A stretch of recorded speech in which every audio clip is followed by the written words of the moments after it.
മത്തായി സുവിശേഷം 27-ാം അധ്യായം 54-ാം വാക്യം.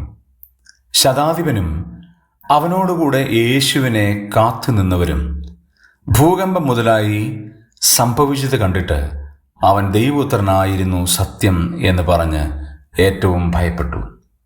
ആ വാക്യത്തിലെ ഒരു പദം യേശുവിനെ കാത്ത് നിന്നവരും.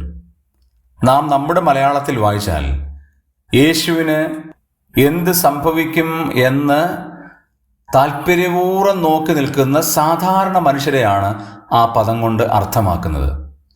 എന്നാൽ നമ്മൾ ഇംഗ്ലീഷ് ബൈബിളും മറ്റ് ബൈബിളുകളും പരിശോധിച്ചാൽ അവിടെ ദൈവത്തിൻ്റെ ആത്മാവ് അതിൻ്റെ കൃത്യമായ കാര്യം രേഖപ്പെടുത്തിയിട്ടുണ്ട്. Those who were with him keeping guard over Jesus. യേശുവിന് മേൽ ഗാർഡായിരുന്നവർ, കാവൽ നിന്നവരാണ്. അവരും നോക്കിക്കൊണ്ടിരുന്നത് യേശുവിന് എന്ത് ഭവിക്കുമെന്നാണ്. കാവൽ പട്ടാളക്കാരാണ്. അവരുടെ ചിന്തകൾ മാറി മറിയുകയാണ്. ഈ സംഭവിച്ചതൊക്കെ കണ്ടപ്പോൾ, ഭൂകമ്പം മുതലായ കാര്യങ്ങൾ സംഭവിച്ചു കണ്ടപ്പോൾ അവർക്കും പറയാനുള്ള ഒരേ ഒരു കാര്യം യേശു ദൈവപുത്രനായിരുന്നു സത്യം എന്നുള്ളതാണ്.